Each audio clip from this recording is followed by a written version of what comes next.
지난주에도 저희들이 예고해 드렸습니다. 성균관 하면은 뭐 이미 조선시대부터 있었던 대학이고 물론 뭐 현대식 대학은 아닙니다만 성균관은 울타리가 기와 지붕에 있어서 지금은 안 그린 것 같아요, 그죠? 근데 울타리에 대해서 이 암숙을 이렇게 붙잡고 있는 그런 개념으로 돼 있어서 이 하나가 무너지면 다 지붕이 와르르 무너지는데 그걸 우리가 와해라고 해서 와해 기와가 써가지고 기와가 풀어졌다 해가지고 하나만 풀어지면 막 막새까지 다 훑어버리는 거죠. 다 망가뜨려지는 건데 조선시대 이제 건축 양식이 그렇긴 했습니다만 그것이 좋게 얘기하면 또 서로 협력하고 서로 의지하는 그런 관계 속에서 우리가 살아왔다 이렇게 생각할 수 있을 것 같습니다. 조선시대가 518년 동안 뭐 시문에 밝은 사람이 많이 있어요, 그죠? 근데 시를 잘 지은 분도 계시지만 문장에 밝으신 분들이 대개 뭐 과거 시험을 주로 이제 문장을 보니까요. 오늘 아마 그 주제가 정말 우리 실학과 조선시대의 그 명문장가들이라는 그 주제인 것 같습니다. 폭이 굉장히 넓은데 그걸 잘 설명해 주시리라 믿습니다. 우리 안대혜 교수님 여러분 박수로 모시도록 하겠습니다.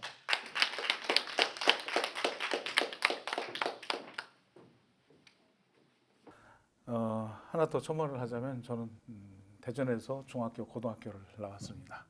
아까 기자분하고 이야기를 했는데요. 강의할 때마다 내려오면은 제가 살던 곳 보문중학교 나왔습니다.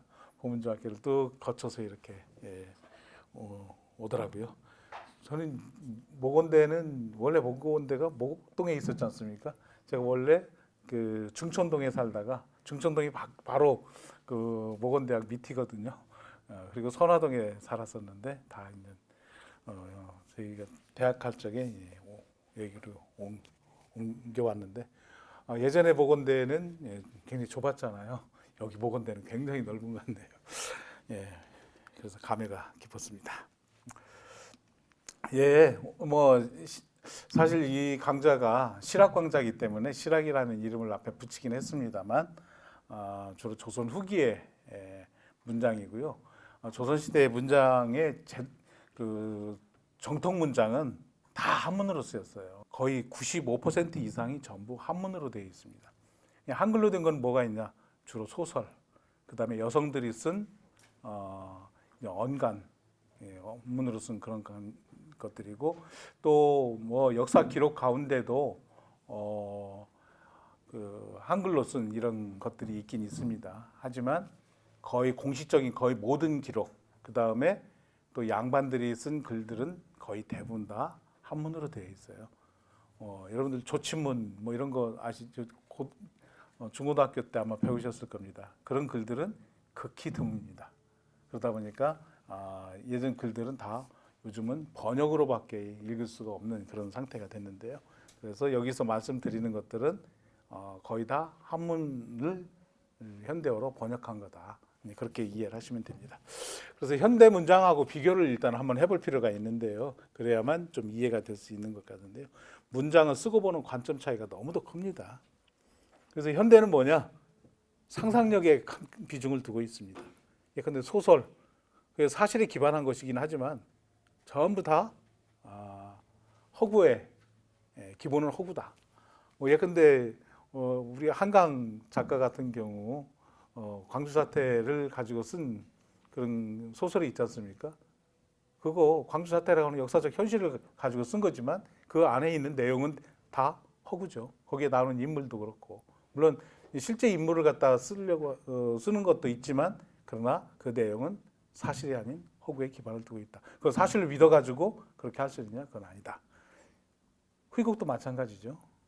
에세이도 마찬가지고 다 이것은 기본적으로 허구이기 때문에 현대 작가가 쓴 시, 소설, 온갖 문예물을 보고서 바로 이게 사실로 믿어서는 안 되는 그런 부분들이 있죠.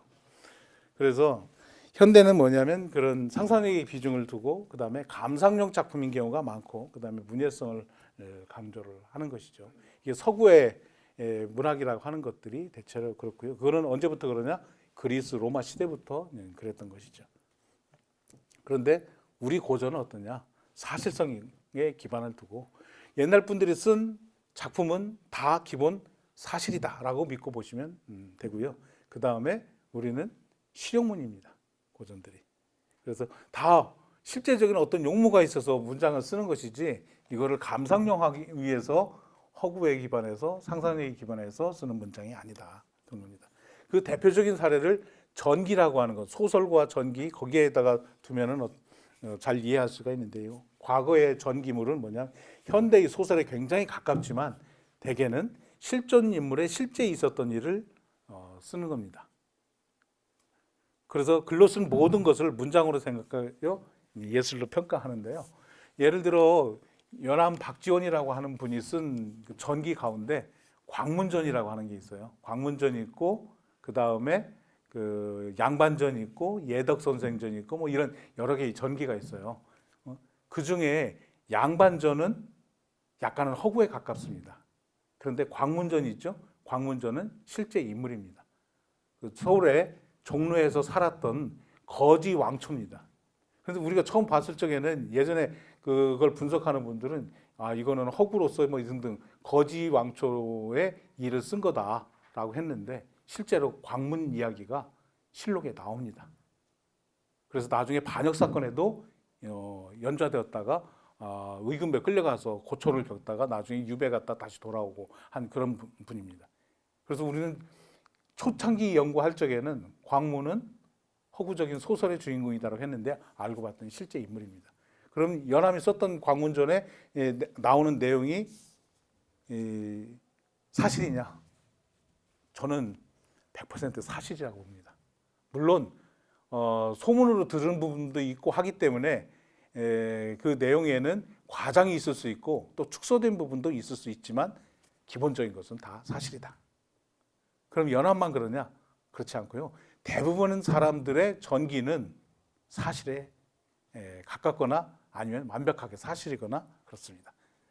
예컨대 정약용 선생님도 전기를 많이 썼습니다. 그런데 어떻게 보면 약간 허구인 것 같지만 실제로는 그 안에 있는 것들은 대부분 다 사실이다. 그런 겁니다. 그래서 우리가 보는 현대 그런 소설이나 전기하고는 상당히 많이 다르다. 요즘 전기 가운데 자서전이 있지 않습니까? 자서전은 대부분 다 사실에 근거해서 쓰잖아요. 물론 현대에 쓴 자서전에는 과장이 많습니다. 예컨대 장관하기 위해서 요즘 선거철이지 않습니까? 지자체장이 자서전 쓰고 뭐 하고 하는 게 가운데 있는 그대로 다 믿으면 안 되잖아요. 그죠? 과장해서 하는 분들이 많기 때문에 그렇습니다. 그 다음에 우리나라 먼 과거서부터 현대까지 시대 변화에 따라서 작가층을 보게 되면은 여기에도 큰 변화가 있습니다. 삼국에서 고려는 승려의 비중이 높습니다. 왜냐하면 승려가 지식인을 대표합니다. 예컨대 일본 같은 경우는 어떨까요? 일본도 마찬가지입니다. 유럽은 어떨까요? 유럽은 중세시대 이후 근대까지 작가 가운데 가장 많은 작가 중에 하나가 성직자입니다. 신부들. 그 다음에 중동 지역은 어떻게 했어요? 거기도 마찬가지입니다. 아니 지금도 보면 이란 같은 경우 성직자가 정치를 하지 않습니까? 그죠? 그러니까 우리나라도 마찬가지입니다. 일본은 더 심합니다. 일본은 문화의 상당 부분을 누가 장악을 하고 있느냐? 거기 승려들이 장악을 하고 있습니다. 그 다음에 일본 그 메이지 시대 이전에 일본의 교육자는 누가 많았느냐면 승려들이 많았습니다. 승려들이 다 교육자입니다. 그래서 학교는 어디에서 만들어져요? 승려들이 일본에 가면 절 많지 않습니까? 절 앞에 학당 같은 것들이 많이 생기는데 우리나라의 서당하고 비슷합니다. 우리나라 서당은 누가 만들어요? 유학자들이 주로 만들어서 교육을 하지 않습니까? 일본은 그걸 이 역할을 승려들이 합니다. 그러다 보니까 어떻게 돼요? 작가들이 대부분 승려들인 경우가 많습니다. 그런데 우리나라 그것들이 삼국시대하고 고려시대 그런 것들이 많았다 이렇게 보면 됩니다. 그 다음에 고려에서 조선 말기까지는 사대부가 절대 다수를 차지합니다. 여기 이 사대부 가운데는 여성은 극히 일부다. 사대부 부인들은 그분들이 극히 일부다 이렇게 봐야 됩니다.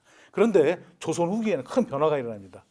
중인들, 서얼들, 그 다음에 심지어는 노비까지 작가의 구성원으로 참여를 합니다. 제가 지금 원고를 아카넷이라고 하는 출판사에 돌렸는데요. 그 시집을 간행할 겁니다. 그 영조 정조 시대에 정초부라고 하는 시인이 있는데요. 이 사람 신분이 뭐냐면 노비입니다. 노비. 그런데 그 여씨 집안이라고 하는 노비 집안의 세습 노비입니다. 본인이 예전에는 노비 아니었다가 노비가 된 게 아니고 자기 아버지, 할아버지 우리 때부터 계속 그 집안의 노비였는데 한시를 잘 써가지고 그 집안에서 나이 40 전후한 시기에 노비로 풀어줬습니다. 일반 서민으로. 그런데 이 사람이 그 서울 안에도 굉장히 유명한 시인이 되어가지고 양반 사대부들이 이 사람을 초빙해서 잔치하는데 함께 어울려서 시집고 이랬던 사람입니다. 그리고 안동 부사가 된 사람이 안동 부사가 되어서 안동 놀러 오라고 해서 안동에서 거기 그 지역의 유명한 시인들하고 같이 어울려서 그런 사람입니다. 그런데 그 사람 시집이 제가 그동안 10년 동안 찾아가지고 한 6개를 찾았습니다. 그걸 다 교감하고 제가 평서를 달아가지고 냅니다. 그런데 노비가 시인인 경우는 전 세계적으로 봐서 극히 드뭅니다. 그리스 시대에 어떤 철학자 에피큐루스인가? 그 쾌락주의자라고 하는 사람이 있죠. 그 사람은 자기 집안의 노비한테도 문학을 가르쳤던 사람이 있습니다. 그런 경우가 있긴 하지만 중국에도 그 사례가 극히 드뭅니다. 이것을 보면 조선시대의 문인들의 확장이 신분을 넘어서 남녀 차별을 넘어서 그런 부분들이 있다. 그런 얘기입니다. 그래서 결론적으로 보면 뭐냐면 1300년 동안 산문의 작가는 사대부를 주축으로 적어도 90% 사대부가 주축이 되어서 적어도 90% 이상의 절대적 비중을 차지합니다. 그래서 우리 고전이라고 읽는 것들 보면은 다 기본적으로 유학을 신봉하는 사대부입니다. 그런 점이 문제죠. 그런데 이런 것들이 다른 문화권은 어떠냐? 다른 문화권도 다 마찬가지입니다. 지식계층이 그 일본 같은 경우 승려계층하고 일부 지식인들, 무사들은 뭐 이런 데 참여하기가 좀 어렵지 않습니까? 그런 경우고 중국 역시 마찬가지입니다. 그래서 후기로 갈수록 작가층이 확장되고 또 그런 면이 있긴 하지만 그래도 절대 다수는 사대부다. 단 주제는 확장되고 약간 실험적인 그런 것들을 많이 시도한다. 그런 얘기죠. 그런데 조선시대는 를 중심으로 한다면 기본적으로 이런 생각들을 가지고 있습니다. 문장은 돌을 씻는 도구이다. 당연히 그럴 수밖에 없죠. 작가의 대부분이 사대부이므로 문장은 그들의 사유체계인 육아의 세계관과 인생관을 표현합니다. 이게 언제부터 그러냐면 우리나라에 성리학이 들어오는 주자학이 들어오는 고려 후기부터 이런 건데요. 이 유학이라고 하는 것 우리가 아까 뭐 우암 송시열 이야기도 좀 전에 했습니다만 그들이 가지고 있는 생각이 유학이기 때문에 이 문예적인 소설이나 또는 시나 또는 산문이나 이런 부분에서 이들의 생각을 담은 유학적인 사유가 굉장히 깊게 들어갈 수밖에 없습니다. 그렇죠? 그런데 거기 나온 것처럼 다양한 주제의 논설문과 서정조 산문, 편집글 등 이런 바탕에는 육아의 사유가 스며 있을 수밖에 없는데요. 그 대표가 제가 그 밑에 이야기한 태계 이황 선생이 쓴 편집글입니다. 거기 답 안도손이라고 합니다. 안도라고 하는 이름의 손자한테 안동 도산 서원에서 그 주변에 사시면서 서울에다가 편지를 보냈습니다. 이 어떤 편지냐면 이 자기 손자가 서울에 가서 부인하고 함께 갔겠죠. 거기에서 그 뭐냐면 그때 아들인가 딸인가는 아이를 낳았어요. 그런데 그 산모가 젖이 좀 잘 안 나왔던가 봐요. 그러니까 어떻게 해야 되냐면 그때 그 데리고 갔던 그 노비 가족도 깐난쟁이가 있었던가 봐요. 그러니까 그 저기 고향에 도산에 있던 그 안동에 있던 그 노비를 그 여자 노비죠. 여자 노비를 서울로 보내서 그 노비의 젖을 먹이에 이렇게 했던가 봐요. 그런데 퇴계가 그건 안 된다라고 하면서 보낸 편지입니다. 왜냐하면 노비도 자식이 똑같다. 그리고 누구예요? 양반의 자식도 똑같다. 자식을 키우는 입장에서는 똑같기 때문에 이건 인륜상 보내서는 안 된다. 왜냐하면 너한테 보내주면은 얘는 노비의 그 자식은 젖을 못 먹어가지고 죽기 때문에 이것은 안 된다. 거기에서 다른 산모를 구해가지고 그 젖을 먹이도록 하라. 이런 얘기입니다.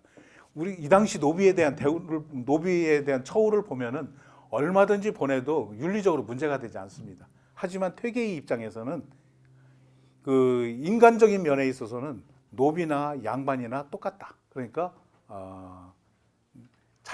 노비 자식을 죽여서 가면서까지 양반의 자식을 살릴 수는 없다. 이런 개념입니다. 이런 개념은 가만히 놓고 보면 요즘 인간적인 그런 부분으로 오해를 할 수 있을지 모르겠지만 그 당시 사람들을 보면 이게 육아의 정신입니다.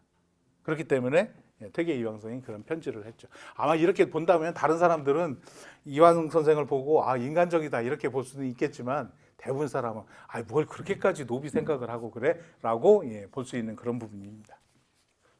그래서요 제가 그 책을 낸 게 문장의 품격이라고 하는 책인데요. 여기에서는 그 이전에 냈던 조선의 그 소품문들 모아놓은 그런 문장선 가운데 가장 중요한 것들만 뽑아서 이렇게 작품 선집을 냈는데요. 이 작품들은 기본적으로 육아적인 사유를 조금 덜하는 그 문장으로서 아름다운 것들 위주로 해서 뽑았습니다. 그게 대부분 18세기 이후의 사문입니다. 여기 옆에 보면은 관시라고 하는 한문으로 된 것이 있는데 이건 시입니다. 장편 시인데요. 요거는 관시니까 시장을 구경한 겁니다. 여기 시장은 전주시장입니다. 17완산시라고 해서 저런 시장을 읊은 시나 산문은 조선 중기 적어도 17세기까지만 해도 거의 나타나지 않습니다. 왜냐하면 저건 상업적인 거고 저 안에서 서민들 생활하는 그런 것들이 많이 나오잖아요. 양반들은 저런 데 대한 관심이 별로 없었습니다. 그런데 18세기부터 저런 관심이 굉장히 많이 나타납니다. 저런 18세기에 나타나는 그런 관점들이 주로 문장에서는 소품문으로 나타납니다. 그래서 제가 소품문 소개를 하겠는데요. 저 문장의 품격에서 나오는 문장들이 대체로 소품문이기 때문에 이거 설명을 하겠습니다.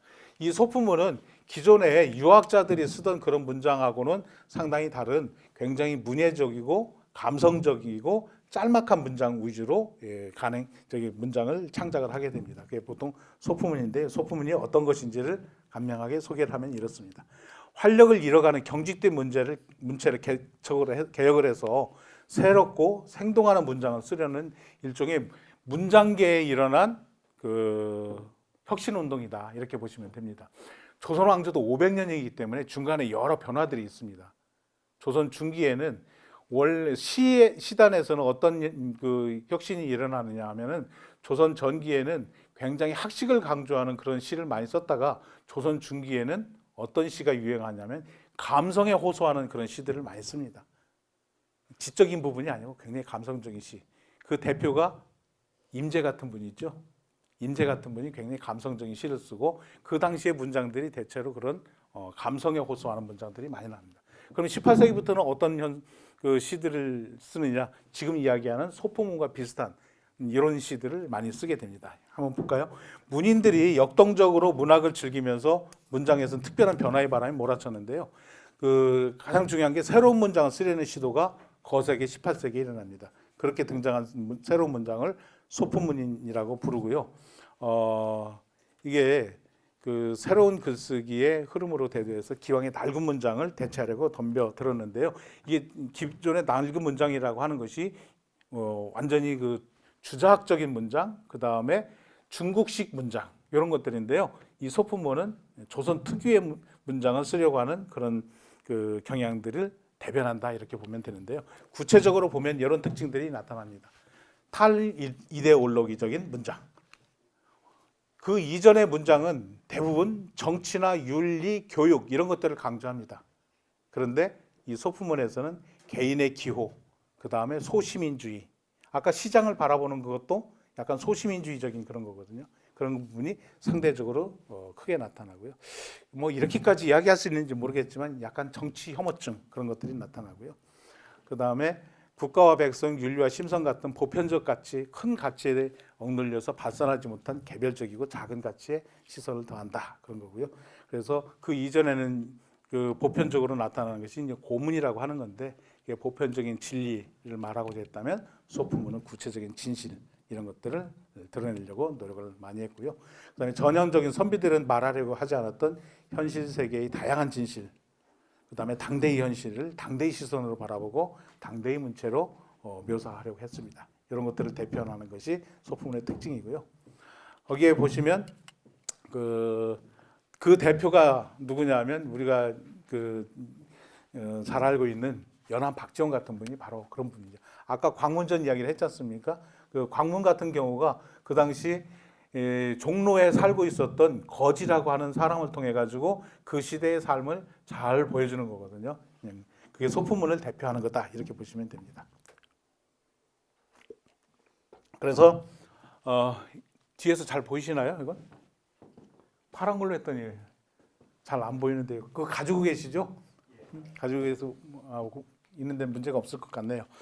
그래서 생활에서 우러나오는 문장을 이 18세기부터는 많이 쓴다. 그게 뭐냐면 거창한 사회 문제나 심오한 사상보다는 일상의 시시콜콜한 문제를 다루고 하루하루의 삶에 밀착해서 생활의 필요에 따라 쓰되 굉장히 치밀하고 섬세하고 하다 그런 거고요. 그 다음에 허황되지 않고 구체적이다. 그 이전에는 묘사를 하더라도 이 묘사가 중국 것을 묘사하는지 우리나라 것을 묘사하는지 잘 모르는데요. 조선 후기 특히 18세기의 문장은 특히 소품의 문장은 이거 우리나라 삶의 현실 그걸 그대로 묘사한 것 같다라는 느낌을 받습니다. 거기 나오는 문장입니다. 이 문장은 이게 처음부터 끝까지 전체입니다. 굉장히 짧아요. 번역을 했는데도 이 정도 길이밖에 안 됩니다. 한문 문장은 더 짧습니다. 한번 읽어볼까요? 이용유라고 하는 사람이 정수를 보내는 제문을 이렇게 쓴 건데요. 이 정수는 자기 집 친척입니다. 아무해, 아무월, 아무날에 정수 노인을 묻었다. 이분이 이 정수 노인이라고 하는 자기 집안 친척 사람들이 죽었을 적에 가서 쓴 제문입니다. 그래서 여기는 원래 제문에는 구체적인 날짜가 다 표현되어 있습니다. 그때 일가로서 내가 일가 사람이니까 일가 친척으로서 술잔을 들어 마지막으로 그를 저승으로 보내면서 이렇게 말했다. 그리고 자기가 한 말을 이렇게 쓴 겁니다. 짤막하게 한 거죠. 공께서는 세상에 있을 때도 늘 세상을 싫어했죠. 이제 영영 가는 것은 먹을 것, 입을 것 마련하는 일도 없고 혼사나 상사의 절차도 없고 손님 맞고 편지 왕래하는 예법도 없고 염량세태나 시집이 따지는 소리도 없는 곳일 겁니다. 다만 맑은 바람과 환한 달빛, 들꽃과 산새만이 있을 뿐이겠지요. 공은 이제부터 영원히 한가롭겠구려 라고 하면서 보낸 겁니다. 내 심정을 이해하는 사람의 말이라고 공은 분명 고개를 끄덕이겠지요. 그러면 내 술 한 잔 드세요 라고 이렇게 이야기를 한 겁니다. 여러분들 어떤 걸 느낄지는 모르겠는데요. 저는 이 가운데 있는 요 말, 그 노인한테 한 이야기가 대단히 감동적인 이야기다라고 할 수 있을 것 같습니다. 뭐냐면 당신은 세상에 살 적에 너무 이 세상에 사는 것을 싫어했다. 이 사람이 싫어하는 거 뭐예요? 먹을 거 입을 거 마련하는 거 너무 힘들어했던 거잖아요. 왜 그래요? 가난했기 때문에 입는 거 먹는 거 가족들 거 마련하느라고 정말 힘들게 했으니까 그거 싫어했고 그 다음에 혼사, 상사 이거 친척들, 친구들 혼사하고 상사하는데 참석해야지 참석 안 하면 제가 마음이 변했나 뭐 와서 왜 돈은 안 내 뭐 등등 이런 얘기들 이 사람이 돈이 없으니까 그거 굉장히 힘들었을 거 아닙니까? 그 다음에 또 뭐예요? 이 당시는 젖빈객 회잖아요. 빈객 손님 맞이하고 그 다음에 편지 보내야 되고 하는 이런 것들 이게 일상생활에서 꼭 필요한 것들이지 않습니까? 그런 거 지키며 사느라고 굉장히 힘들어했고 그 다음에 염량세태나 시비 따지는 거 이 사람이 양반이니까 뭐 당파 사람들하고 다른 당파하고 싸우고 뭐 시비 따지고 요즘 여러분들 뭐 다 하죠. 뭐 민주당하고 국민의힘하고 싸우고 너 친구들 만나면 당이 달라가지고 뭐 진보니 보수니 이거 말해야 되나 말아야 되나 그러면서 자기 뭐 온갖 것 여러분 지금도 겪고 있는 거잖아. 이런 것 때문에 굉장히 싫어했다는 거죠. 그러니까 죽으니까 뭐예요? 이젠 그런 거 없는 거잖아요. 살아있을 적에 그런 문제 때문에 굉장히 힘들어했던 것 죽고 나면 다 사라지는 거잖아요. 죽는 게 오히려 나을지도 모르겠다라고 하는 거지 않습니까? 맑은 바람과 환한 달빛, 들새 산새에 있는 곳 죽으면 산속에 있으니까 이제는 당신은 한가롭겠다. 어떻게 보니까 살아있는 것보다 죽어있는 게 더 편안하겠다라는 이런 생각이 들어가는 거죠. 그 이야기입니다. 그래서 이거는 뭐냐? 살아있는 사람들이 가끔 생각하는 그런 거잖아요. 이 삶의 세계라고 하는 것이 사실은 어떻게 보면 인간관계가 너무 힘들었던 것 이제는 사라지겠다. 개똥밭에 불러도 살아있는 게 더 낫긴 하지 않습니까? 하지만 가끔 차라리 죽는 게 더 괜찮겠다라고 하는 그런 심정을 이렇게 한 건데, 이런 심정들이 제가 보기엔 한국 사람들이 느끼는 굉장히 현실적인 그런 부분이다라고 생각이 듭니다. 그런데 그걸 짧은 글에 이렇게 드러낸 거거든요. 그 다음에 생활에서 나온 문장이라고 하는 게 어떤 문장이냐? 이덕무라고 하는 사람이 쓴 원한, 한가로움이라고 하는 문장인데요. 저는 이것도 굉장히 감성적인 글이라고 생각됩니다. 이덕무가 어디에 살았느냐면 지금 서울의 종로에 인사동에 살았습니다. 인사동하고 그 바로 옆에 또 파고다 공원 있지 않습니까? 그 주변에서 살았습니다. 그런데 거기가 이 정조 시대에는 그 서울에서도 전국에서도 가장 사람들이 많고 상점들이 많기 때문에 번화했던 곳이거든요. 그런 곳에 이 사람이 굉장히 좁은 집에서 살았습니다. 그러면서 이런 글을 쓴 거예요. 사통팔달의 큰 길 옆에도 한가로움이 있다. 마음이 한가롭기만 하다면 굳이 경치 좋다라고 하는 강호를 찾아가고 살림에 응거할 필요가 있으랴. 내가 사는 집은 저작거리 바로 옆이다. 그 시전거리 바로 옆인 거죠. 해가 뜨면 마을 사람들이 장을 열어 시끌벅적하다가 해가 들어가면 마을의 개들이 떼를 지어 지저댄다. 그러나 나만은 책을 읽으며 편안하다. 때때로 문 밖을 나서면 달리는 자는 땀을 흘리고 말을 탄 자는 빠르게 지나가고 수레와 말은 종횡으로 부딪히며 뒤섞인다. 그러나 나만은 한 발 한 발 내디디며 천천히 걷는다. 저들이 소란스러움으로 내 한 걸음을 놓치는 일 한 번 없다. 왜 그런가? 내 마음이 한가롭기 때문에 그렇다. 이 복잡한 세상에 살아도 마음만 한가롭다면 그것들이 거슬리지 않는다. 그런 얘기죠. 사방 세치의 마음이 소란스럽지 않은 사람은 드물다. 그들의 마음에는 제각기 영위하는 것이 있다. 장사를 하는 자는 작은 금전을 다투고 벼슬 하는 자는 영역을 다투며 농사를 짓는 자는 밭갈이와 호미질하는 것을 다툰다. 바삐 움직이며 날마다 욕망하는 것이 있다. 이런 사람은 비록 영릉 남쪽이나 소산강 사이에 데려다 놓는다 해도 반드시 팔짱을 낀 채 앉아서 눈을 감고 그들이 추구하던 것이나 꿈꾸고 있을 것이다. 그들에게 한가로움이 무슨 필요가 있으랴. 나는 그렇게 말한다. 마음이 한가로우면 몸은 저절로 한가롭다. 이게 이 사람이 쓴 글 전체입니다. 굉장히 짧잖아요. 그죠? 굉장히 짧습니다. 요즘 현대 수필 가운데 이 정도로 짧은 글은 그렇게 많지 않습니다. 보통 꽁트라고 하는 것이 굉장히 짧은 글이지 않습니까? 근데 꽁트라고 하는 짧은 글에도 메시지가 아주 강렬한 것들이 있지 않습니까? 이런 글이 바로 그런 글입니다. 이런 글들이 사실은 18세기 이후 소품문들 작가들이 즐겼었던 그런 글입니다. 그런데 가만히 읽어놓고 보면 여기에서 메시지도 강하지만 굉장히 감성적으로 딱 이해가 잘 되고 서정적이기도 하고 그런 글이지 않습니까? 이런 글들이 소품문을 대변한다. 예전에 그런 청원집이나 그런 데 보면 그렇죠. 우리가 이 도시에 살다 보면 복잡하고 그다음에 도시에 살면 늘 이런저런 일에 부딪히고 그러지 않습니까? 직장은 직장대로, 가정은 가정대로. 직장에 가면 일하느라 바쁘고 온갖 곳에 관계에 시달리고 집에 오면 또 가족들끼리 늘 좋은 것만 있는 건 아니지 않습니까? 그러면 모든 걸 떨쳐버리고 한가롭고 자연 속에 들어가 살고 산중에 응가하고 싶고 그다음에 사찰에 가서 조용하게 살고 싶다. 보통 그렇죠. 중이나 될까 이런 생각도 할 때도 있지 않습니까? 그런데 사찰에 가보면 중들도 바빠요. 스님들도 바쁩니다. 그다음에 교회나 성당에 가면 한가로울 것 같죠? 그런데 거기도 바쁘잖아요. 왜냐하면 스님들도 아무것도 안 할 것 같지만 거기도 경영 문제에 걸리고 여러분 교회 아무것도 안 할 것 같죠? 거기도 교회 유지하느라고 돈 버느라고 경영하느라고 바쁩니다. 절하고 성당은 안 그런가? 거기도 마찬가지일 겁니다. 다 그렇습니다. 그렇기 때문에 그런 얘기를 하는 겁니다. 마음이 한가로우면 바쁜 곳에 가도 한가롭다라고 하는데 이게 현대인들의 욕망을 대변한 글이다 이렇게 볼 수 있는 거죠. 그렇습니다. 그 다음에 이 당시 사람들이 문장이 옛날 문장은 다 똑같을 것 같고 조선시대 문장은 다 똑같을 것 같지만 절대로 그렇지 않습니다. 조선 전기 문장하고 중기 문장하고 후기 문장하고 굉장히 많이 다르고요. 18세기 문장하고 19세기 문장하고도 굉장히 다릅니다. 그 다음에 대한제국기 전후한 시기의 문장은 또 굉장히 다릅니다. 주제도 다르고 선호하는 주제도 다르고 문체도 다르고 그렇습니다. 그 다음에 작가마다 굉장히 다릅니다. 여기 이덕무 문장하고 그 앞에 나온 짧은 그 이용유 문장도 굉장히 많이 다릅니다. 그래서 이 당시 실험적인 문장들이 굉장히 많이 나오는데요. 어떤 건지 한번 설명을 하면 이렇습니다. 당시의 문장가들은 형식적으로는 짧은 길이의 글에 개별적이고 작은 가치, 현실 세계의 구체적인 진실을 생생한 언어로 표현하기를 즐겼습니다. 이거를 다 한문으로 이렇게 표현하는 거죠.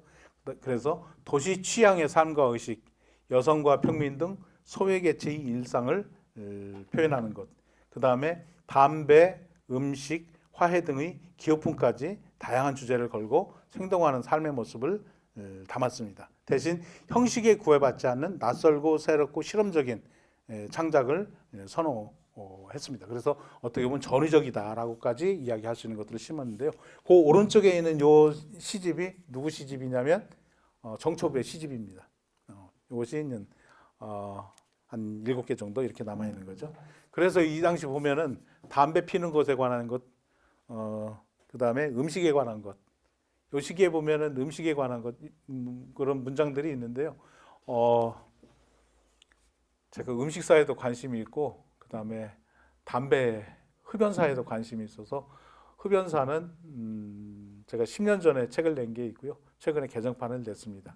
그런데 우리나라에서 담배 가지고 담배의 역사를 처음부터 20세기까지 쓴 거는 제 책밖에 없습니다.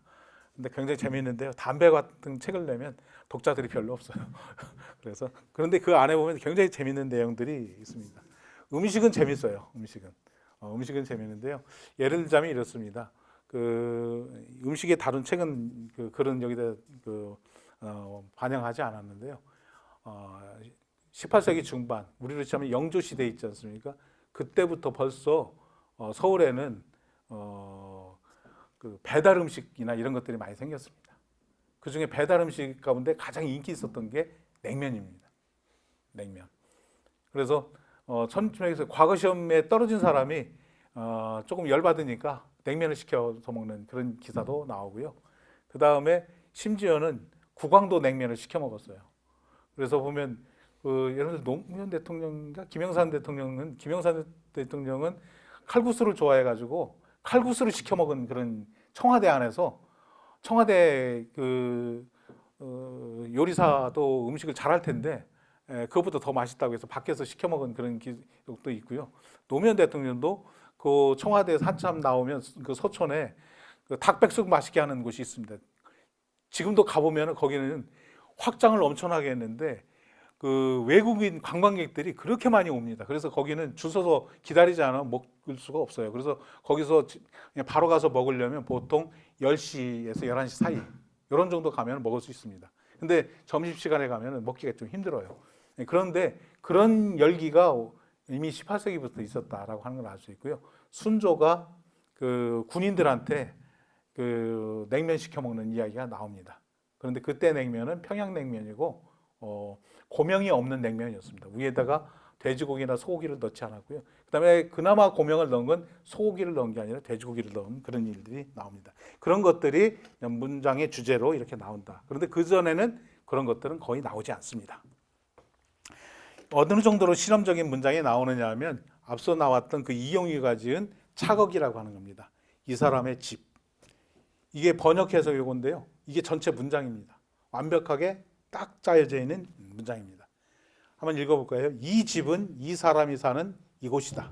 이곳은 바로 이 나라, 이 고을, 이 마을이고 이 사람은 나이 젊고 식견 높으며 고문을 좋아하는 기이한 선비다. 그를 찾으려면 이 글 속으로 들어와야 하리라. 그렇지 않으면 쇠신이 뚫어지도록 대지를 두루 돌아다녀도 끝내 찾지 못하리라. 딱 요겁니다. 여러분들 보시기에 이게 뭔 내용이야? 딱 이렇게 생각할 겁니다. 제가 이걸 논문을 써가지고 밝혔는데 조동일 선생님이라고 하는 그 문학사로 유명한 분이 그걸 가지고 그 문학사에다 이걸 바로 인용을 했습니다. 굉장히 획기적인 실험적인 문장이다라고 해서 이렇게 넣습니다. 그런데 여기 보면 이 사람, 이 집, 전부 이 차자가 나오는데요. 이걸 분석을 하면 이렇게 됩니다. 제가 이건 제 밑에 분석한 글입니다. 지나치게 짧아서 현대의 꽁트와도 비교가 안 될 정도의 짧은 글입니다. 그러나 흠잡을 데 없이 완전한 글입니다. 짧아서 주제를 찾기가 쉽지 않으나 행간의 의미는 깊고도 유장하다. 깊은 의미는 9번이나 쓰인 이 차자, 이에 있습니다. 여기에는 원문으로 보면은 이게 시 한 편보다도 짧은 글입니다. 이 자의 빈번한 사용은 그 반대인 저의 존재를 암시합니다. 저는 뭐냐면 저것은 뭐냐 하면 신분, 지위, 집안, 경제적 능력, 외모 등 외면의 조건을 의미합니다. 그러니까 어떤 사람이 있는데 그 사람을 판단할 적에 뭐를 가지고 보는 거예요? 그 사람의 신분이 뭐냐? 요즘은 신분이 없지만 그 당시에는 양반이냐 중인이냐 천민이냐 이거 가지고 보지 않습니까? 그 다음에 뭘 가지고 봐요? 지위를 가지고 봅니다. 이 사람이 판서인지 아니면 참봉인지 아니면 노비인지 이런 지위를 가지고 보는 겁니다. 그 다음에 집안을 봅니다. 그 다음에 그 사람의 경제적 능력을 가지고 봅니다. 그 다음에 외모, 키가 크냐 작냐, 잘생기냐 못생기냐 이런 걸 가지고 보는 겁니다. 사람은 지금도 우리가 사람을 볼 적에 그런 거 가지고 보지 않습니까? 그 사람 자체가 뭐냐? 이거 파악하기 힘들지 않습니까? 그러니까 뭐예요? 이런 결혼할 적에도 뭘 가지고 봐요? 그 사람 어느 지방 사람이야? 그 사람 아버지가 뭐해? 뭐 그런 거, 그 사람 돈은 있어? 뭐 다 이런 거잖아요. 그 사람 지금 뭐해? 이런 거 가지고 보는 거잖아요. 저것을 가지고 사람을 판단하는 것이 조선 사회의 관례고, 이거 조선 사회만 그런가요? 모든 사회가 그렇죠. 그러니까 이 작자는 뭐라고 주장하는 거예요? 저것이 아닌 이것으로 사람을 보라고 말합니다. 사람 자체를 보라는 주제가 대단히 혁신적이고 실험적이다라고 보는 거죠. 그래서 다시 한번 읽어보면 이 집은 이 사람이 사는 이곳이다. 이곳은 바로 이 나라, 이 고을, 이 마을이고 이 사람은 나이 젊고 식견 높으며 고문을 좋아하는 기이한 선비다. 여기에 보면은 이 사람의 경제적 능력 얘기 나오나요? 신분 나오나요? 지위 나오나요? 그런 거 안 나오죠. 잘생겼는지 못생겼는지 그런 얘기 없지 않습니까? 글을 찾으려면 이 사람이 쓴 글, 그 속으로만 들어와라. 그렇지 않으면 너 아무리 좋은 신 가지고 온 천지를 다져도 이 사람을 파악하지 못할 것이다. 이 사람이 쓴 요 글만 가지고 이 사람 판단해라. 이 사람이 큰 벼슬을 가지고 있느냐? 이 사람이 그 당시에 보면은 명문가 사람이 쓴 글이면 대접을 받습니다. 그리고 지위가 높은 사람이 쓴 글이면 대접을 받고, 뭐 등등 다른 여러 가지 것을 가지고 판단하는데 그런 거 다 필요 없어. 이 사람이 쓸 것만 가지고 봐라라고 한 겁니다. 이 착억이라고 하는 것이 그런 의미가 있다. 그런데 이 글은 사실은 이 당시 거의 모든 사람에 대해서 반성하라라는 차원에서 이런 얘기를 한 겁니다. 그 다음에 한 가지만 더 보고 10분 쉬도록 하겠습니다. 실험적인 문장이 어떤 것들이냐라고 하면 이 학교라고 하는 사람의 고통을 푸는 방법이라고 하는 글입니다. 이거는 그 글 8개 가운데 2개입니다. 이 학교라고 하는 사람은 어떤 사람이냐면 다산 정약용의 후배가 되는 사람입니다. 그 삼촌이 이가환이라고 하는 사람으로 형조판서를 지낸 사람인데 유명한 과학자, 천문학자입니다. 수학자입니다. 그런데 정조가 사망하자 신유박해 때 처형을 당했어요. 이유가 뭐냐 하면 천주교를 믿고 반역을 저질렀다라고 하는 이유인데요. 그 당시 신유박해 때 반드시 죽여야 되는 남인 정치가 가운데 서열이 첫 번째고요. 두 번째가 다산입니다. 다산보다 더 정치적 비중이 높았던 사람이고요. 앞서 나왔던 이용유의 외손자입니다. 그런데 신유박해 때 이 사람은 아무것도 안 했는데 무려 24년 동안이나 지금 부산 옆에 있는 김해에 거기에 유배를 갔던 사람입니다. 굉장히 불쌍한 사람입니다. 그래서 거기서 유배를 살면서 너무너무 고통스러울 때 이런 글을 썼습니다. 아주 짤막짤막한 글 8편입니다. 맨 첫 번째 글은 이런 겁니다. 번민이 찾아들 때, 너무너무 고민스럽고 할 때 순장을 당한 사람을 떠올린다. 이 순장 뭔지 아시죠? 귀족이나 왕이 죽었을 적에 그 사람을 평소에 모시던 사람을 함께 산채로 그 무덤 속에 집어넣는 겁니다. 중국의 진시황 무덤 가보면 진시황 무덤에는 원래 산 사람을 집어넣어야 되거든요. 그런데 그게 다 노동력이고 군사력이지 않습니까? 군인들을 거의 몇만 명이 들어가 있죠. 몇천 명, 몇만 명 들어가 있는데 살아있는 그대로 다 조각해가지고 거기다 집어넣은 거지 않습니까? 원래는 산 사람을 넣어야 됩니다. 우리 신라 때 왕족 무덤을 보면 거기에도 순장한 사람들이 보이지 않습니까? 어떤 경우에는 어린 사람도 넣었다는 이야기가 있던데요. 나중에는 그걸 넣지 않고 인형을 집어넣는 거지 않습니까? 공자 시대에는 인형을 집어넣었습니다. 그래서 거기 순장을 하는데 순장을 당하는 사람을 떠올린다. 땅굴 속으로 들어가며, 왜 산 사람이 순장당하기 위해서 땅굴 속으로 들어가며 머리를 쳐들어 위쪽을 보니 경소의 칠흑같이 새까만 동굴 끝에 등불은 가물가물 꺼지기를 기다린다.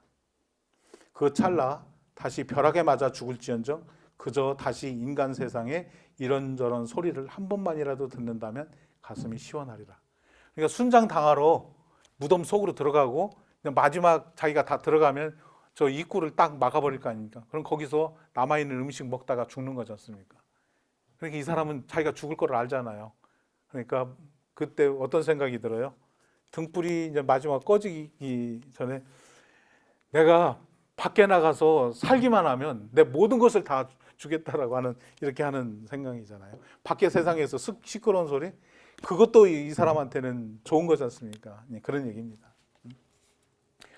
뭐냐면 내가 정말 고통스럽지만 그래도 순장당하러 들어가는 사람보다 낫다. 아, 나는 행복하다. 그런 거죠. 내가 이렇게 정말 죽을 것처럼 힘들지만 그래도 순장당하는 사람보다 내가 낫잖아. 이런 얘기입니다. 그 다음 보시죠. 근심스러울 적에는 임종을 앞둔 사람을 떠올려 본다. 그래서 임종을 앞둔 사람은 어때요? 우리가 임종을 당해본 적이 없기 때문에 그죠? 알 수는 없지만 대체는 이럴 거 아닙니까? 혀는 꼬부라지고 숨은 헐떡이는데 아직도 눈은 빛을 잃지 않았고 감정은 뿌리가 끊어지지 않았다. 곁을 보니 늙으신 부모님은 나를 부르는데 뭐라고 대꾸를 해야 하나. 이 사람이 좀 젊어서 죽었나 봐요. 그런데 늙은 부모가 옆에서 너 죽으면 안 된다 뭐 울고 막 그럴 거 아닙니까? 그죠? 그런데 의식이 가물가물하니까 부모님한테 뭐라고 대꾸했나 이런 생각이 드는 거잖아요. 착한 아내는 눈물을 삼키며 흐느껴 오는데 어떻게 무엇을 부탁해야 되나? 자식들을 어떻게 장가 보내고 시집을 보내며 세관과 전답들은 어떻게 처리하라고 해야 되나? 이 임종을 앞둔 사람은 이런 고민에 빠져 있을 거 아닙니까? 그죠? 그다음에 고민하는 사이 저승사자가 도착하였으나 손을 내저으며 모든 것을 포기하는 수밖에 도리가 없지 않습니까? 이 임종을 앞둔 사람 처지가 이렇잖아요. 이 사람보다는 내가 근심 걱정이 많은 내가 차라리 나은 거잖아요. 그죠? 죽음을 앞둔 사람보다 내가 낫다. 라고 해서 고통을, 근심을 어떻게 해결하는 게 좋냐. 이런 식의 이야기입니다. 그런데 이런 거를 그 이전 사람들은 썼냐? 유학자들은 못 씁니다. 그래서 이런 식으로 문장을 실험했다. 그런 얘기입니다. 여기 이덕무라고 하는 분이 쓴 정원찬이라고 하는 글 가운데 소제목이 휘환, 즉 우주 사이에서 희롱하며 살리라라고 하는 이런 주제인데요. 이덕무라고 하는 분은 그 정조 때 검서관을 지낸 분인데 서얼입니다. 서자. 뭐 고조부 때인가부터 서자로 내려와서 서얼이라고 보통 이야기를 하는데요. 그러다 보니까 벼슬을 많이 할 그런 신분이 아니었습니다. 그러다 보니까 벼슬하기 위해서 공부한 게 아니고 그냥 즐기기 위해서 공부하고 또 글 쓰고 그랬던 분입니다. 근데 이분은 50대 초반에 돌아가셨죠. 근데 과로사입니다. 정조가 얼마나 일을 많이 시켰는지 과로해서 돌아가신 분이고 저는 개인적으로 정조도 50세 좀 넘겨서 돌아가셨는데 정조도 과로사였다고 봅니다.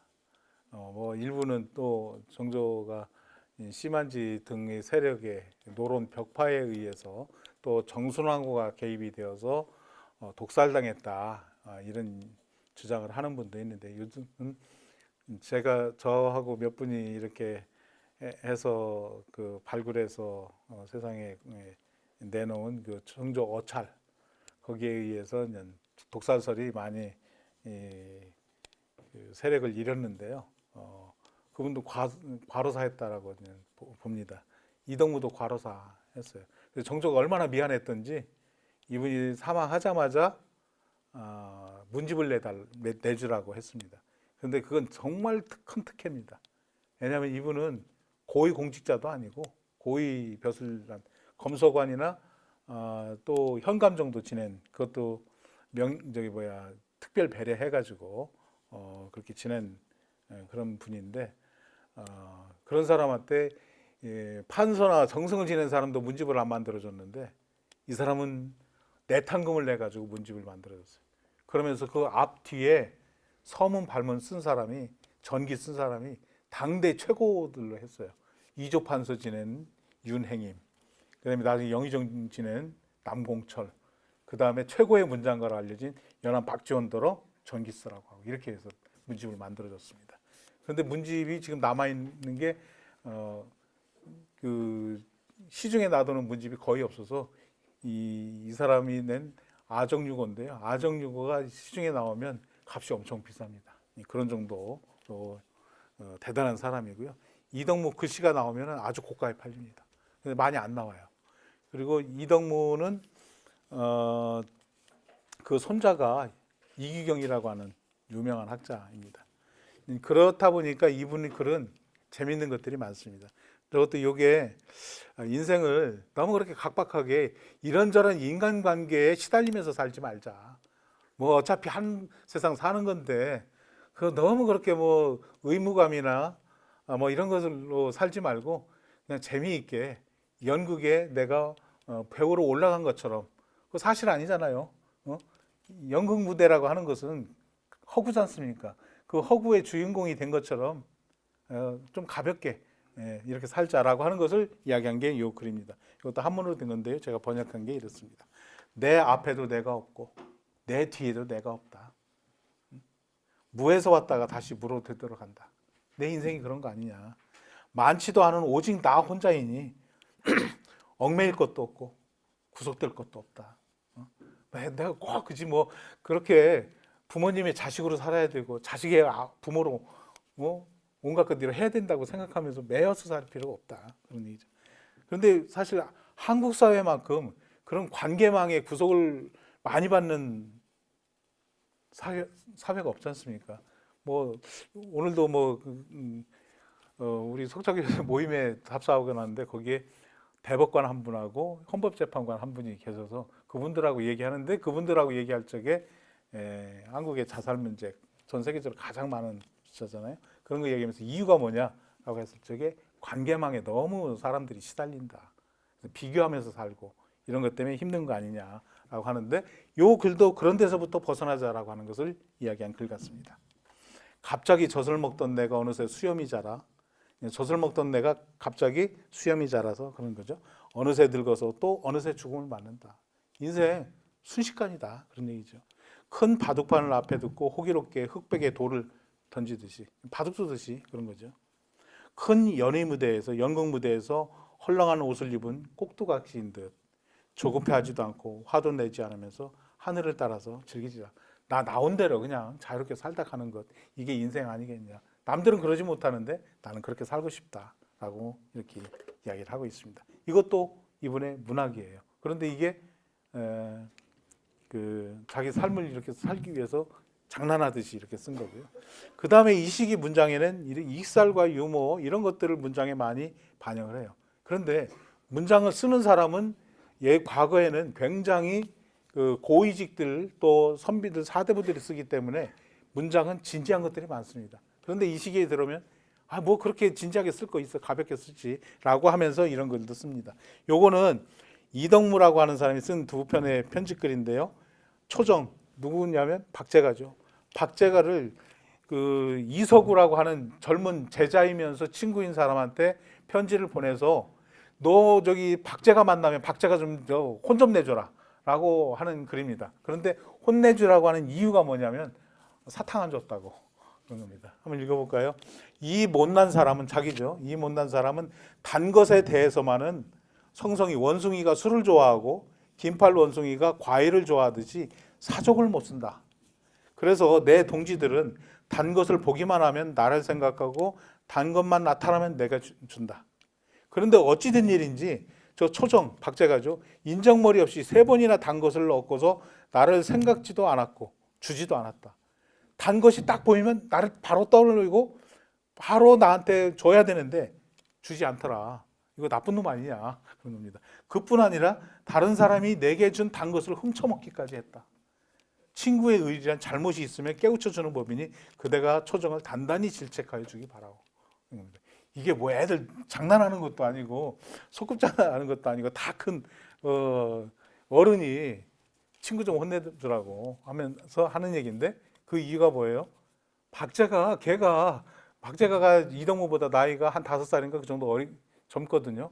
만나면 꼭 이야기를 해라. 응? 왜 내 거 친구가 나 전해주라고 한 거를 왜 주지 않고 본인이 먹고 그 다음에 지가 단 것이 생겼으면 나한테 줘야 되는데 안 준다. 이런 얘기죠. 여기에서 단 거는 대개는 꿀이죠. 그죠? 요즘은 꿀도 너무나 흔해가지고 꿀 있다고 해서 다 먹지 않잖아요. 그런데 이때는 너무나 귀하기 때문에 이제 이런 편지를 쓴 거 아닌가 싶습니다. 그 다음에요, 이제 담뱃대 이야기입니다. 이동무가 서유수라고 하는 이 사람 역시 여기 있었던 사람은 전부 다 검소관을 지낸 사람입니다. 담뱃대 한 자루와 좋은 담배 한 근을 받들어 올립니다. 이 일이 비록 자잘하긴 하지만 재미가 정말 많습니다. 담뱃대하고 담배를 친구한테 주면서 이런 편지를 보내는 겁니다. 우리가 하는 짓은 어린 아이들이 상수리 열매와 대합 껍질로 그릇을 삶고 모래를 모아 쌀로 삼으며 부서진 상은파리로는 돈을 삼아서 주고받기도 하고 물물 교환하기도 하는 소꿉놀이와 너무도 흡사하구냐. 여자아이들, 남자아이들도 끼어가지고 소꿉놀이를 하잖아요. 그때 뭐예요? 상수리 열매 대합 껍질로 그릇을 만들고 모래로 쌀이 그냥 이렇게 서로 놀이를 하잖아요. 그게 소꿉놀이지 않습니까? 그런데 우리가 담배를 선물로 주고받고 하는 게 그 애들이 하는 것하고 사실 뭐가 그렇게 다르냐? 사실 같은 거 아니냐? 앞에서 지금 영국놀이에 우리가 배우인 것과 같다라는 것이 여기에도 들어가 있습니다. 하지만 소꿉놀이와 너무도 흡사하다. 내가 담뱃대를 이렇게 선물하고 담배를 선물하는 게 비슷하다. 그렇지만 거기에는 지극한 즐거움이 있다. 인생 이렇게 사는 거, 서로 주고받는 거, 이게 정말 즐거운 일 아니냐? 노형은 어떻게 생각하시는지요? 하면서 이 편지를 보냈습니다. 그런데 이동무는 극단적인 흡연 반대론자입니다. 제가 담배 연구 가지 않습니까? 그런데 이 당시는 흡연자가 인구의 3분의 2에서 절반 정도, 절반에서 3분의 2 정도입니다. 남녀노소 할 것 없이 전부 흡연자예요. 여성 흡연자도 절반 이상입니다. 그렇게 많습니다. 그 다음에 아이들은 보통 몇 살 때부터 담배를 피우냐면 7살. 여러분 상상을 하면 이제 끔찍하죠. 서양 선교사들이 근대 구한말에 조선에 와가지고 놀라 뒤집어진 것 중에 하나가 7살 난 애들이 담배 피우고 있다 이런 거. 그래서 조선은 망할 수밖에 없다. 건강이 이게 견뎌낼 수가 없다라고 하면서 반대한 것이 있습니다. 그렇다고 해서 다 피운 건 아니고요. 이렇게 흡연을 싫어하는 사람이 있습니다. 이 집은 고조부 때부터인가 나는 담배 피우는 것이 옳지 않다라고 본다. 내 자손들은 담배를 피우지 마라. 집안에서 법도를 한번 딱 정하니까 자식들이 못 피우는 겁니다. 그래서 이동무도 담배를 안 피웠습니다. 하지만 남들이 피우는 거를 갖다 막을 수는 없는 일이에요. 그래서 집안에 모르고 담배와 담배를 선물하는 것은 일반 가정에서는 굉장히 중요한 선물 중에 하나입니다.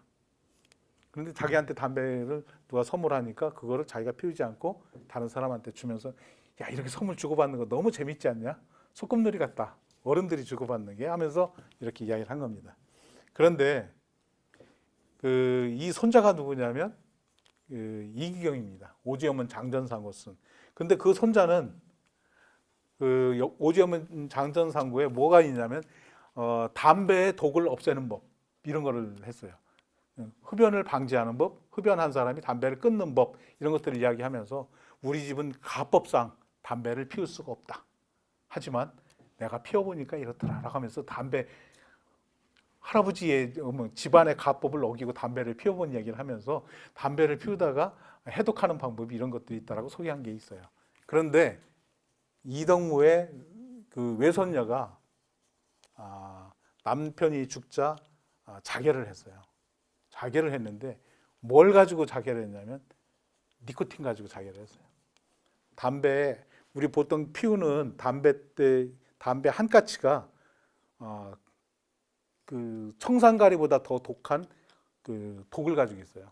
그래서 담배 그냥 먹으면 사망합니다. 그런데 담배를 피우면 어때요? 거의 제로가 될 정도로 다 그 독성이 사라집니다.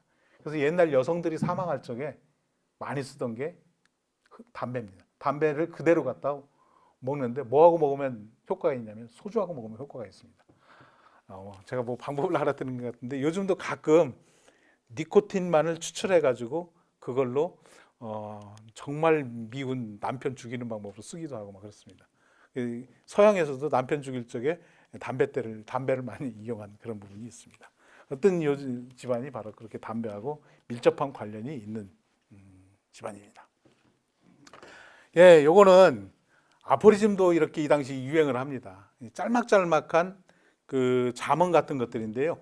유만주라고 하는 분이 있습니다. 이 유만주는 기계유씨로 부여의 기계유씨들이 많이 사는데요. 이런 청원 서품 짤막짤막한 글, 이 하나하나가 다 문학입니다. 그런 것들을 많이 했는데요. 보시면 이건 뭐 굉장히 의미가 있다 이런 것들이 많이 있을 겁니다. 현재 시병, 과거 시약. 현재는 병이고 과거는 약이다 이런 겁니다. 그래서 현재 사람들이 겪는 일 하나하나가 다 사람을 힘들게 하고 고통스럽잖아요. 그런데 지나고 나면 세월이 약이다 그런 것처럼 다 치유가 되지 않습니까? 우리말에 속담 같은 거죠. 세월이 약이다. 지나고 나면 그 힘들고 아팠던 것도 다 그냥 해소가 되는 거지 않습니까? 그 이야기입니다. 현재는 병이고 과거는 약이다. 이거 그 이전 사람이 했던 얘기가 아니고 자기가 다 창작한 겁니다. 그 다음에요. 기도 외인이려 아역 외하다. 어찌 남만을 두려워하랴. 나도 내가 두렵다. 다른 사람이 두렵은 게 일반적이잖아요. 하지만 내가 하는 것도 내가 자신도 두려워요. 내가 어떻게 앞으로 살아갈지 그것도 두렵고 내가 뭔 짓을 할지도 모르죠. 저도 가끔 그런 생각이 들 때가 있더라고요. 여러분도 아마 이런 생각이 들 때가 있을 겁니다. 그죠?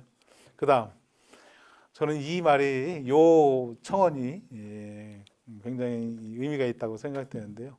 대기만성.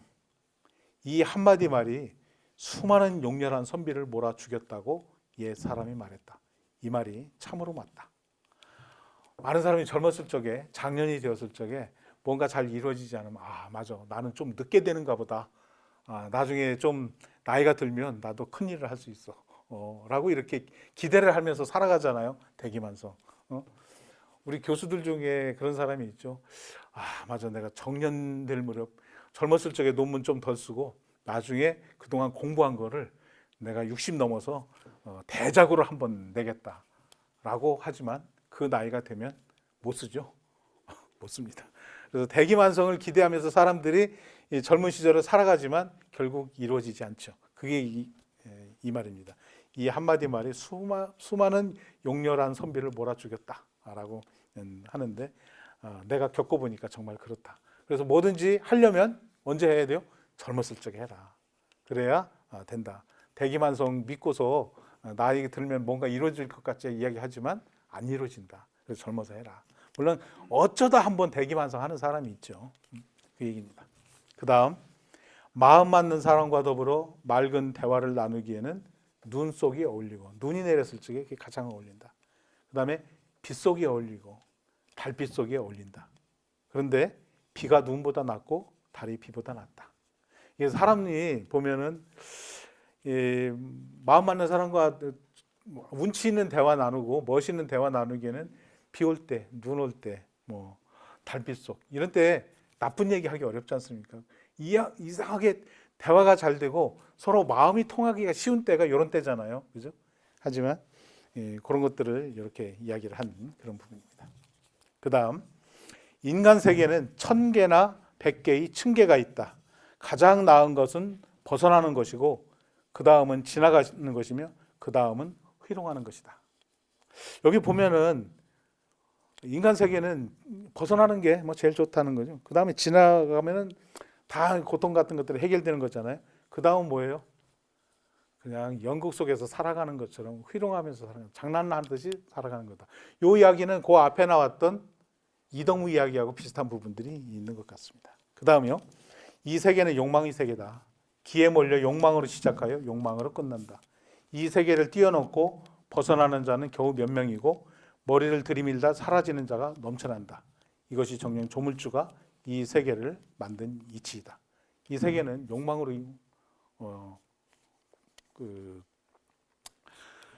욕망에 사로잡힌 세계다라고 하는 것을 이렇게 이야기하는 거죠. 그런데 뭐예요? 그런 욕망의 세계를 벗어날 수 있는 사람이 있나요? 없잖아요. 그 얘기고요.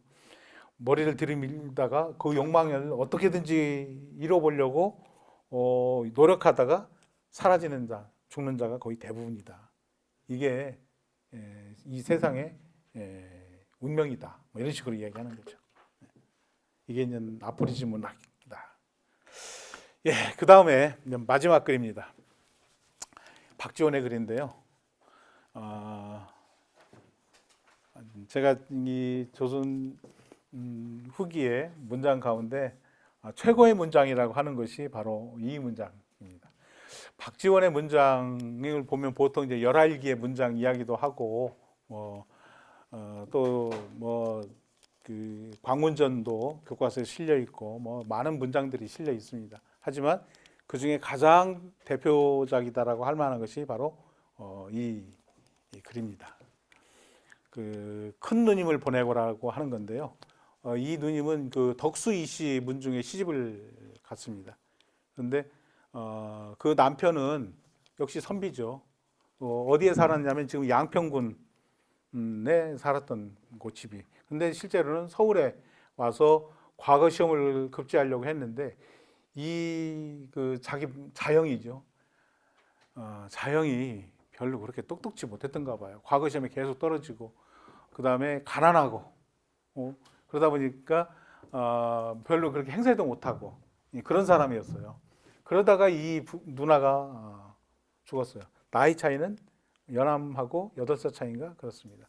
사망하자 요 묘지명을 써서 무덤에 넣으라고 했어요. 이 묘지명은 뭐냐면 요새는 그렇게 하지 않지만 예전에는 시신과 함께 묻을 적에 이 묘가 산사태나 이런 거를 위해서 묘가 다른 데로 옮겨가거나 없어질 수도 있어요.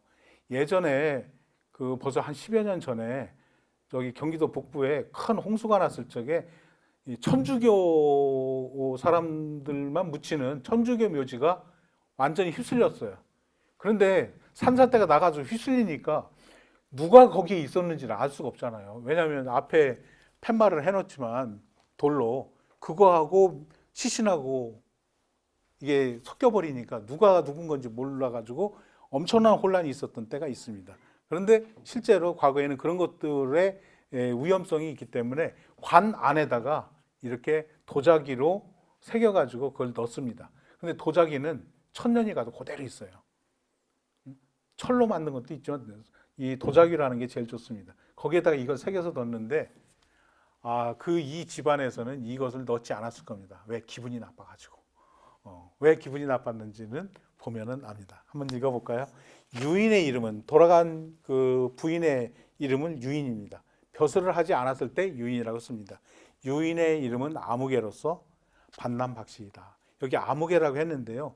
이 누나는 원래 양반가의 여성은 이름이 없다고 보통 하지만 그렇지 않습니다. 다 이름이 있습니다. 원래는 여기 이름이 있는 겁니다. 아무개로서 반남박씨이다. 박지원이 반남박씨죠. 그 동생 지원, 중미는 잡니다. 지원이죠. 지원이 묘지명을 지었으니 그 내용은 다음과 같다. 유인은 나이 16세, 덕수 이씨 택모. 그 자기 자영 이름이 이택모죠. 나이 16세 간 겁니다. 보통 15, 16세 시집가고 남자도 마찬가지죠. 장가 갑니다. 시집가서 딸 하나, 아들 둘을 두었다. 원래는 여기 묘지명 쓰면 뭐라고 나오느냐면요. 이 여성이 아버지가 누구고 본관이 누구고 그 다음에 아버지 벼슬은 뭐고 하는 것들을 써야 됩니다. 왜 그래요? 명문가 자손의 기수다라고 하는 것을 이야기를 해야 되거든요. 그런데 그런 거 일체 뺐습니다. 그리고 그 다음에 남편 집이 어떤 집이냐 하는 것을 써야 됩니다. 이 집안도 명문가거든요. 원래 그거 써야 되거든요. 그런데 안 썼습니다. 그저 나하고 관계만 썼습니다. 10여 년 9월 1일에 돌아가 43세를 살았다. 43세니까 아주 오래 산 건 아니지만 그렇다고 빨리 죽은 것도 아닙니다. 이 당시 43세면 많이 산 겁니다. 남편의 선산이 아곡이라 까치골입니다. 아곡이라 그곳의 경좌 방향 자리에 장사를 지낼 예정이었다. 그러니까 아직 묻은 건 아니고 그 죽기 전에 이렇게 썼기 때문에 저렇게 썼습니다. 그런데 백규가 남편이죠. 백규가 어진 아내를 잃은 데다가 가난하여 생계를 꾸릴 방도가 없는지라 아예 어린 자식과 계집종 하나를 데리고 솥과 그릇까지 옷상자와 짐 보따리를 챙겨서 배에 타고 그 골짜기로 들어가 버렸다. 여기 가만히 보시면 아내를 잃은 데다가 가난하여 생계를 꾸릴 방도가 없는지라 딱 이렇게 되어 있어요. 그럼 이건 뭔 얘기냐? 여기 이 사람이 살아간 내력이 딱 나옵니다. 남편은 벼슬이 없기 때문에 돈을 벌지 못해요. 그러면 누가 생계를 꾸려간 거예요? 아내가 생계를 꾸려간 겁니다. 뭘로? 두 가지입니다. 고리대금 하나하고 그 다음에 바느질로. 양반과 여자가 할 수 있는 게 그 두 가지밖에 없습니다. 고리대금업. 그런데 남편은 그 서울에 사는 대부분의 남자들은 손에 돈을 만지지 않습니다. 양반가 자체들은. 그거는 상업행위이기 때문에 못합니다. 그걸 여러 가지 경우가 있습니다. 그 중에 하나가 서유고라고 하는 사람이 있는데 임원경제지를 지은 유명한 학자입니다. 그 형이 전염병으로 사망했는데 그 부인이 누구냐면 규합청소를 지은 유명한 여성 학자입니다. 빙어가기 씨. 빙어가기 씨가 그 자결을 했어요. 자결을 했는데 그 부인도 자결을 했는데 남편이 공부하도록 부자로 살았어요. 그런데 뭘 가지고 했느냐면 고리대금을 가지고 했습니다. 그래서 무능한 사람으로 여기 딱 이야기를 하는 겁니다. 그런데 왜 배를 타고 가요? 여기는 양평 남한강으로 해가지고 갈 적에는 짐을 많이 실을 수 있는 것은 좀 배밖에 없습니다. 그렇기 때문에 배를 타고 이렇게 간 거고요. 그 골짜기로 들어가 버렸다. 상여와 함께 일제히 떠나는 새벽 중립 지원은 두모포, 지금도 두모포 있죠. 동호대교 있는데 거기입니다. 두모포에서 배를 타고 떠나는 그들을 배웅하고 통곡을 하고서 돌아왔다. 요게 묘지명에 있어야 될 남편에 대한 칭찬, 남편 집안에 대한 칭찬, 처갓집 자기 친정에 대한 칭찬 이런 것들이 쭉 있어야 되고 하는데 아무것도 없이 상여 떠나는 것만 딱 이렇게 써서 합니다. 그 다음부터는 자기의 회상이에요. 아, 누님이 시집 가던 날 새벽에 몸 단장하던 모습이 흡사 어제 일만 같구나. 시집 가던 날 기억을 딱 떠올린 겁니다. 나는 그때 겨우 8살이라 벌렁 들어 누워. 그러니까 16살 시집가는 누나가 시집갈 때 8살이니까 8살 차이잖아요. 나는 그때 겨우 8살이라 벌렁 들어 누워 발버둥을 치면서 말을 더듬으며 점잠 빼는 새 신랑의 말투를 흉내냈다. 앞에서 처음 딱 자기 자영을 봤더니 자영이 어떤 사람이에요? 말 더듬이인 거죠. 그래서 그 흉내를 내는 겁니다. 왜냐하면 8살 개구쟁이니까. 누님은 부끄러워하다가 그만 빗을 떨어뜨려 내 이마를 때렸다. 나는 화가 나서 울음을 터뜨리고 분가루에 먹을 뒤섞고 거울에 침을 뱉어 문질러댔다. 그러자 누님은 옥으로 만든 오리와 금으로 만든 벌 놀이개를 주면서 울음을 그치라고 나를 달랬다. 지금으로부터 28년 전의 일이다. 누나를 보내는 거잖아요. 누나를 보낼 때 왜 갑자기 이 일을 회상을 하느냐면 지금은 누나가 죽어서 가는 거니까 마지막으로 보내는 거잖아요. 그런데 이 사람이 누나를 보냈던 그 기억이 언제예요? 시집 가던 날. 그런데 이 연한 박지원을 누가 키웠어요? 이 큰 누나가 키웠잖아요. 이 당시 8살 차이면은 엄청나게 차이가 많이 나는 거고 이 누나가 연한 박지원을 업어서 키운 거잖아요. 그러니까 이 어린 8살 난 연한 박지원 입장에서는 이 자영이 굉장히 미운 겁니다. 아니 나의 엄마하고 누나하고 한 거를 갖다 지금 뺏어가는 거잖아요. 그러니까 그 밑에 가서 땡깡 부리고 있는데 땡깡 부리는 연함의 이마를 아프게 빗으로 떨어뜨리잖아요. 그러니까 더 폭발해가지고 울고 불고 막 더 땡깡 부리는 거죠. 그 일이 딱 생각나는 겁니다. 강가에 말을 세우고 저 멀리 바라보니 이제 다시 회상에서 돌아와가지고 지금 떠나는 누나를 보는 겁니다. 강가에 말을 세우고 저 멀리 바라보니 붉은 명정은 바람에 펄럭이고 돛대는 비스듬히 미끄러지는데 강 구비에 이르러 나무를 돌고 난 뒤에는 모습을 감추어 더 이상 보이지 않았다. 여기 지금 강 구비가 지금 잠실 쪽입니다. 그죠? 그리고는 강가에 멀리 앉은 산은 시집가던 날 누님의 쪽진 머리처럼 검푸르고 강물빛은 그날의 거울처럼 보이며 새벽달은 큰 누님의 눈썹처럼 보였다. 빛을 떨어뜨리던 그날의 일을 눈물 속에서 생각하니 유독 어릴 적 일만이 또렷또렷하게 떠오른다. 그때는 또 그렇게 즐거운 일이 많았고 세월도 길게만 느껴졌다. 지금 보니까 누나가 상여가 나가는데 자연 풍경이 전부 그 시집 가던 날 누나의 모습으로 오버랩 되는 겁니다. 이거 영화로 만들면 두 장면이 겹쳐 보이는 거잖아요. 그죠? 강가에 산은 시집 가던 날 누님의 쪽진머리처럼 검부르고 강물빛은 그날 거울 같고 새벽달은 누님의 눈썹처럼 보이고 이런 보니까 이게 다 모양이 비슷한 거잖아요. 다 그렇게 회상이 되어서 오버랩 되는 그런 거죠. 그 사이에는 늘 이별과 환난에 시달렸고 빈궁에 시름겨워했었다. 그런 일들이 꿈속인 양 황홀하게 스쳐 지나간다. 형제로 지낸 날들은 어찌도 그렇게 짧았단 말인가. 이게 요즘의 끝입니다. 그런데 마지막에 보면 뒤에 또 시가 있죠. 형제로 지낸 시간이 얼마예요? 8년밖에 없잖아요. 그죠? 누나가 나를 키워준 그 8년밖에 없습니다.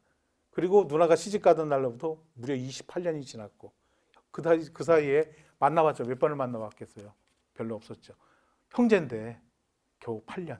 그리고 그 마지막 떠나보낸 뒤로 이제는 영영 보내는 두 번을 보내는 거잖아요. 그죠? 그 이야기입니다. 요 뒤에 시가 있는데요. 그 시는 빼도록 하겠습니다. 그 다음에 요걸 이덕무의 종북소선에서 요걸 보고서는 비평을 가해요. 그 비평도 명문입니다. 제가 한번 읽어보겠습니다. 친가의 집안일을 알려면 고모에게 물어보면 되고 외가의 집안일을 알려면 이모에게 물어보면 된다. 그렇다면 고모나 이모가 없는 사람은 어떻게 해야 할까? 그런 사람에게 만일 누님이 있다면 친가와 외가의 집안일을 모두 알 수 있다. 누나가 다 그런 것들을 알고 있기 때문에 누나가 얘기를 해준다는 거죠. 게다가 만약 늦둥이라서 할머니와 외할머니를 모실 기회가 없었고 또 불행히도 어려서 어머니를 잃은 사람이라면 어쩔 도리 없이 누님을 찾아가서 집안의 옛일을 물어볼 수밖에 없다. 그러면 누님은 눈물을 흘리면서 가르쳐 줄 것이고 또 슬픔에 잠겨서 말해줄 것이다. 그러면서 이렇게 말하리라. 아무 동생의 눈매는 할머니의 눈매를 닮았고 아무 동생의 목소리는 외할머니의 음성을 닮았지. 우리 어머니의 웃는 모습은 내가 꼭 빼닮았단다. 한편으로 내가 어렸을 때 내 머리를 빗겨준 이도 우리 누님이고 내 세수를 시켜준 이도 우리 누님이다. 나를 업어준 이도 나를 안아준 이도 모두 우리 누님이다. 내가 장가를 갔을 때 내 아내를 이끌고 간 이도 우리 누님이다. 누님이 옛날 시집을 갔을 때 나는 자영이 된 새 신랑에게 절을 했었다. 내가 누님을 뵈러 가기라도 하면 누님은 반드시 반갑게 맞아서는 배고프겠다고 하면서 밥을 자꾸 퍼주고 춥겠다고 하면서 술을 데워 내오리라. 이름은 누님이라고 하나 실은 우리 어머니를 뵙는 듯 했다. 이제 나는 본래 누님도 없고 할머니도 외할머니도 뵌 적이 없다. 다 어렸을 적에 돌아가셨습니다. 더군다나 어머니를 어려서 잃은 사람이다. 그러니까 어려서 어머니를 잃었으니까 이런 기억이나 이런 것도 다 없는 거죠. 그래서 일부러 누님이 있는 사람은 그리 했으리라 상상하면서 서글퍼하곤 했다. 박지원 선생이 큰 누님을 위한 묘지명을 읽고 나니 곧 통곡이 나올 것만 같다. 이렇게 했습니다. 이게 그 이덕무가 요 박지원의 요 묘지명을 읽고 난 다음에 쓴 비평이에요. 그런데 그 비평이 박지원 글만큼이나 감성적이고 아름다운 글로 이렇게 되어 있어요. 이게 여러분들 중고등학교 교과서에는 이 글이 아마 안 실려 있을 겁니다. 이걸 뒤 배경을 설명하면서 해야 되니까. 그런데 박지원의 문장 가운데 최고의 문장이라고 하는 게 바로 이건데, 이 글 전체는 아까 말씀드린 것처럼 일반적인 묘지명에서는 전혀 볼 수 없는, 오로지 누나가 죽었으면 누나는 사실은 시집에 갔기 때문에 이 집 자식은 어땠느냐 그런 얘기도 써야 되고, 그 시부모를 반드시 써야 되는 게 뭐예요? 시집을 갔기 때문에 시부모 잘 모신 효부다라는 얘기가 반드시 들어가야 돼요. 그리고 남편을 정성스럽게 잘 보필했다 이런 얘기가 들어가야 되고, 그런데 시집 이야기가 하나도 없어요. 그 시집에서 이걸 딱 받아보고 이게 뭐야, 나를 무능한 인간으로 만들고, 그래서 그다음에 시집을 별것도 아닌 시집 이야기가 하나도 없잖아요. 심지어는 친정 이야기도 없고 오로지 저하고 있었던 이야기만 이렇게 썼으니 이거는 문장이 아니다라고 해서, 이 문장은 지금 그 집에 묘가 있으면 파봐도 들어가 있지 않을 거다. 다른 사람한테 부탁해서 다시 써서 넣었을 겁니다. 그런데 사실은 이 글이 누나하고 작가하고 있을 수 있는 정말 다정하고 초어린 그거를 대변한다 이렇게 볼 수 있습니다. 그래서 최고의 문장으로 꼽는, 조선 후기 문장 가운데 10편을 꼽는다면 이 작품은 2번이나 3번째에 들어갈 수 있는 그런 작품 아닌가라고 생각이 됩니다. 이것이 조선시대 문장의 정수다 이렇게 볼 수 있고요. 이런 감성 어린 문장이 이 시기에는 많이 있다라고 저는 생각을 합니다. 이것으로 제 강의를 마치도록 하고요. 혹시 질문하실 거 있으면은 질문하세요. 간단하게 답을 드리도록 하겠습니다. 지금 강의 내용 중에 예예. 여기에 보면 백자 지금 정부인이라고 예예. 올려 축혀 세운 거 아니에요 본인이 예. 가능한가요? 예. 백자는 그 자기 만누이, 그러니까 큰 누나죠. 그다음에 정부인, 정부인의 증직된 박씨 묘지명인데요. 이 정부인이라고 하는 거, 여기에는 유인이라고 돼 있지 않습니까? 여기는 정부인의 증직된 이렇게 했는데, 이분이 뒤에 가서 남편이 어떤 지위에 오르니까 그때 다시 증직을 해서, 원래 묘지 죽은 사람이라 하더라도 다시 증직을 하거든요. 그래서 지위가 올라갔을 겁니다. 그리고 이 글은 연암 박지원이 그 뒤에 여러 번 수정을 했어요. 그래서 그 뒤에 다른 내용이 추가되고 이렇게 한 것이 있는데요. 요게 거의 마지막 그 수정본입니다.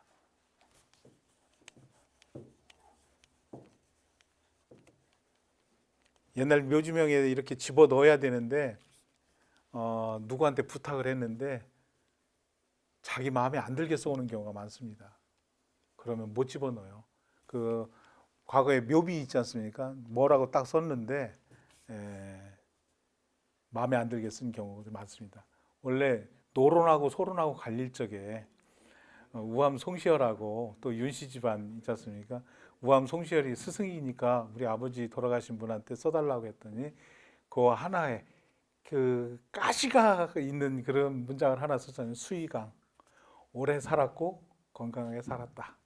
그게 원래 예전부터 있었던 말인데 그 내용은 당신은 좀 죽어야 되지 않았냐. 그때 병자호란 있었을 적에 부인도 자결을 하고 이렇게 했으니까 당신도 죽었어야 됐는데 안 죽었네. 비꼬는 말입니다.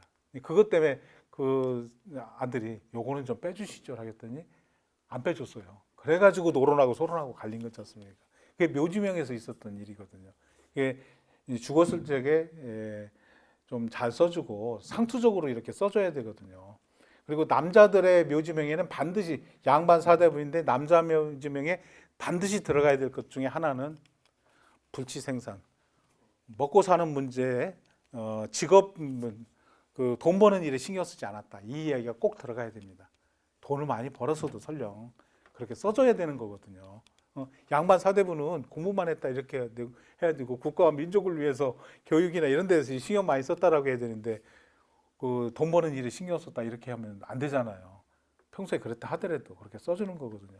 그런데 거기다가 생업을 일으키는데 애를 많이 썼고 이렇게 쓰면은 그 집안하고 서로 멀어지는 거죠. 너희가 우리 아버지를 그렇게 봐라고 하면서 멀어지는 거거든요.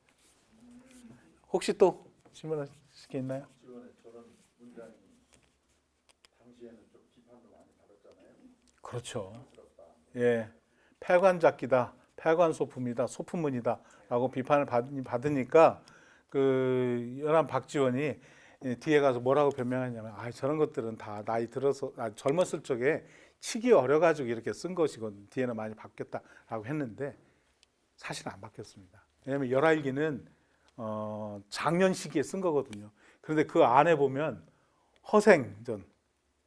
허생전하고 그 다음에 또 뭐가 있죠? 호질 같은 데서 보면은 양반을 굉장히 비아냥거렸잖아요. 이런 글들이 있기 때문에 그거 역시 소품문에 속한다 이렇게 볼 수 있거든요. 그래서 그 조금 많이 바뀐 부분이 있긴 했지만 그 여전히 그런 정신은 가지고 있었고, 그 다음에 연려함양 박시전은 그 안의 현감으로 갔을 적에 쓴 거거든요. 그거는 만년작이거든요. 거기에서도 보면은 여성들의 그 삶에 대해서 남편이 죽으면 따라 죽는 이거 말도 안 되는 짓거리에 대해서 굉장히 비판하고, 그 비판이 단순하게 여성의 고통만 이야기한 것이 아니라 이건 사회 자체가 잘못된다. 여성의 자결은 이거는 사회적인 타살, 죽도록 만드는 그런 것이다라고 해가지고 거기에 대해서 굉장히 많이 비판을 해서 사회 의식이 여성의 사실 어떻게 보면 그냥 무시해도 될 그런 여성의 죽음이거든요. 그것도 그냥 무시하지 않고 그런 의식을 담아가지고 쓴 것이기 때문에 비판을 받아도 끝까지 그 의식, 작가 정신은 유지하고 있다 이렇게 봐야 될 것 같습니다. 여기까지 할까요? 예, 감사합니다. 네, 수고하셨습니다.